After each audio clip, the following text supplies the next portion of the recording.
अरे दया, हाँ मैं जरा सोडा पी के आता हूँ। हाँ हाँ तो जाइए, मैंने कब मना किया। अरे मैं पूछ नहीं रहा हूँ, बता रहा हूँ दया, बता रहा हूँ।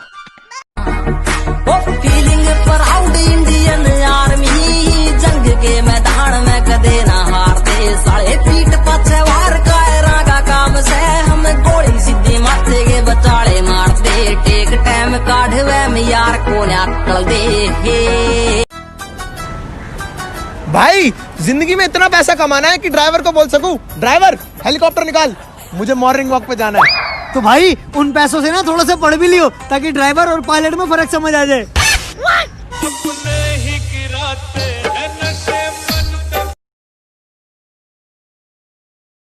भारतीयों का टैलेंट, जहां से स्पीड ब्रेकर टूटा हो वहां से गाड़ी निकालने का टैलेंट जरूर होता है, पर गाड़ी धीरे नहीं करेंगे।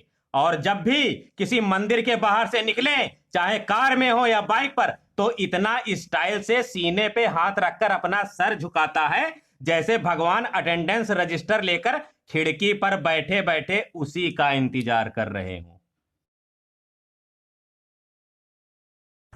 हम एग्जाम में लिख रहे होते हैं, साइड में टीचर आके खड़ी हो जाती है ये देखने के लिए कि क्या लिख रहा है क्या लिख रही है, और वो भी उसी टाइम पे आती है टीचर जब हमें ना उस क्वेश्चन का आंसर आता नहीं होता, और फिर खड़े होकर जज करती है, ये देखो कुछ लिख तो रहा नहीं है, कुछ लिख तो रही नहीं है, बिल्कुल नालायक, कुछ आता ही नहीं है इसको। और अगर हमें आंसर आता होता है ना क्वेश्चन का, तो हम लोग ना सब भूल जाते हैं, दिमाग में सब गुड़ गोबर हो जाता है, एबीसीडी की जगह पे ना क ख ग घ लिख रहे होते हैं। और हम इतनी मेहनत करते हैं, 30 मिनट पहले आकर टेबल पे सारे फॉर्मूलाज लिखते हैं, चीटिंग का मटेरियल लिखते हैं, और फिर वो साइड में खड़ी हो जाती है, हम शीट भी नहीं उठा पाते यार उसको देखने के लिए। मतलब इतनी मेहनत करते क्यों है हम फिर?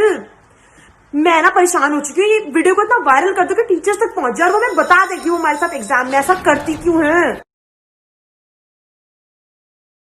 आगे बोर्ड एग्जाम फिर से, और 10th और 12th वालों तुम्हारा तो मौत का नंगा नाच होने वाला है। और भाई सबसे ज्यादा गुस्सा पता कब आता है? जब स्कूल वाले तुमको दिन में गिनाने लग जाते हैं, बेटा 9 दिन रह गए, बेटा 10 दिन रह गए। बे मान लो तुम हमको हमारे मौत के दिन क्यों गिना रहे हो? वैसे ही फटके 420 हो जा रही है, 9 दिन रह गए, 10 दिन रह गए, चिमकांडी कह के। और भाई प्रिंसिपल क्लास में नहीं आता भाषण देने के लिए, 2 टीचरों को साथ लेके आता है बॉडीगार्ड, फिर कहता है मैं हर बच्चे से चाहता हूँ वो 88% तो लेके आए। भाई चिमकांडी हमसे तो पूछ ले, हमें पता हम कितने कीचड़ में 88% लिया है। यहाँ पे हम सोच रहे कि ये चैप्टर छोड़ देंगे, ये कर लेंगे, ये क्वेश्चन कर लेंगे, तो जाके पासिंग मार्क्स बनने के लाले बन रहे, और ये कह रहे 88% लिया है। और भाई तू जाएगा तो हम पढ़ेंगे ना, 2 शब्द बोल के 2-2 घंटे चाट लेता है, फिर कहता है तुम पढ़ते नहीं हो हानि तो। और भाई जो बंदे कहते हैं ना कि बोर्ड एग्जाम तो कोई हवा नहीं है, वो दूसरे स्कूल में जाके एग्जाम ही तो देना है। बे सूंडी लींडी, अपने स्कूल में तो क्या थोड़ी बहुत चीटिंग हो जाती है, वहां तो आप अपने बेस्ट फ्रेंड का चेहरा देख रहे होगे, वो आपका चेहरा देख रहा होगा, ये सब चल रहा होगा हानि तो। और भाई टेंशन मत लो, तुम अच्छे मार्क्स लाओगे, ऑल दी बेस्ट। हाँ चिंटू क्या कर रहा है? किताबें घूर रहा हूँ।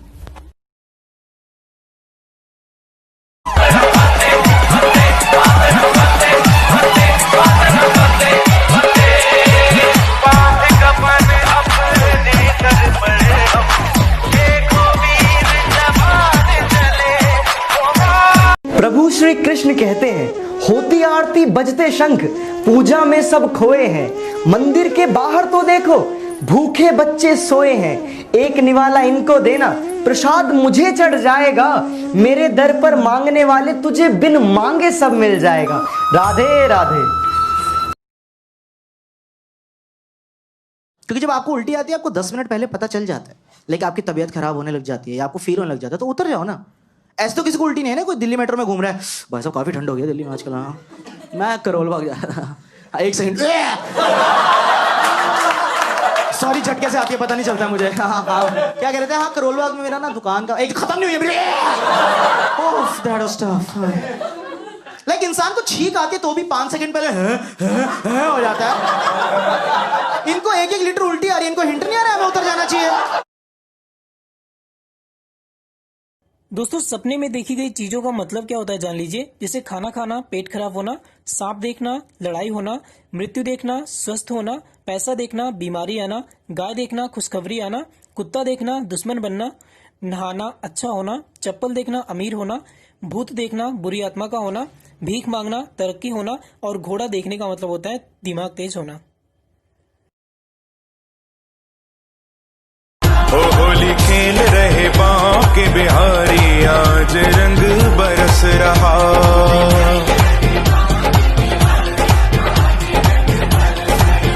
और झूम रहे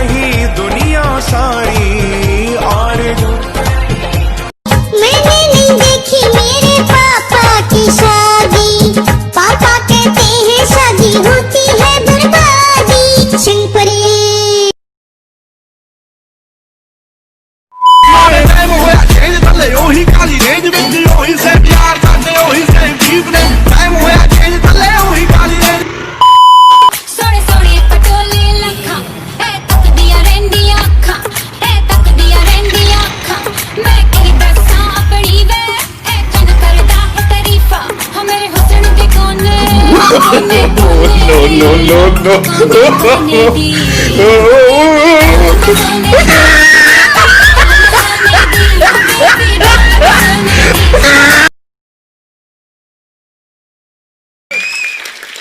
तीनों जनरेशन में पैर छूने का तरीका कितना बदल गया है?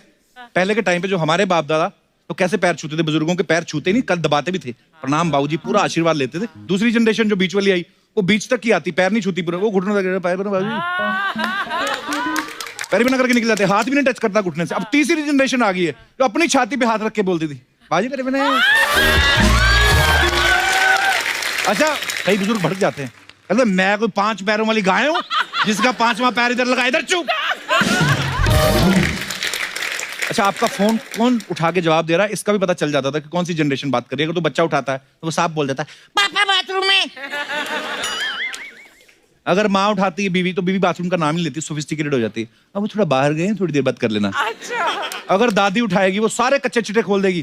कौन? राजेंद्र प्रसाद, राजू, वो तो लेटरिन गया है।